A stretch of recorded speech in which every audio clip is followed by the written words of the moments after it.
BNP জামাত নেতাদের ফাঁসি, হেফাজতের উপর নৃশংস হামলা ও স্বৈরাচারের দোসর হয়ে কলকাঠি নেড়েছেন শাহবাগীরা।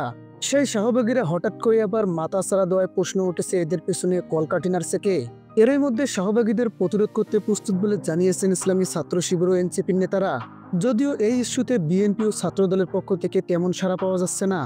শাহবাগীদের হুঁশিয়ারি দিয়ে শিবির নেতা সাদিক কায়েম বলেন, জুলাই যে প্রজন্ম ফেসিবাদ মুজিববাদ শাহবাগিতার পতন ঘটিয়েছে, সেই প্রজন্ম যে কোনো অপশক্তির বিরুদ্ধে দাঁড়িয়ে কুণ্ঠাবোধ করবে না। নিজের জীবন দিয়ে হলেও আওয়ামী ফেসিবাদের দোসর শাহবাগীদের বিরুদ্ধে প্রতিরোধ গড়ে তুলবেন বলে জানিয়েছেন ইসলামী ছাত্র শিবিরের কেন্দ্রীয় প্রকাশনা সম্পাদক ও ঢাকা বিশ্ববিদ্যালয় শাখার সাবেক সভাপতি সাদিক কায়েম। এছাড়া শিবিরের কেন্দ্রীয় সভাপতি জাহিদুল ইসলাম বলেছেন, শাপলা গণহত্যা ও আল্লামা সাইদুর রায়ের পরিপ্রেক্ষিতে গণহত্যার মূল পরিকল্পনাকারী ছিল এই শাহবাগীরা। এদের বিরুদ্ধে সবাইকে সচেতন ও প্রতিরোধ গড়ে তোলার হুঁশিয়ারি দেন তিনি এবং দ্রুত এই শাহবাগীদের গ্রেপ্তারের জন্য হুঁশিয়ারি দিয়েছেন তিনি। এদিকে শাহবাগ বিচার বহির্ভূত হত্যাকাণ্ড থেকে শুরু করে গুম খুন, আয়নাঘর বিচারিক হত্যাকাণ্ড সহ যাবতীয় অপকর্মের বৈধতা দিয়েছিল এই শাহবাগীরা বলে মন্তব্য করেছিলেন জাতীয় নাগরিক পার্টির দক্ষিণ অঞ্চলের মুখ্য সংগঠক হাসনাত আবদুল্লাহ।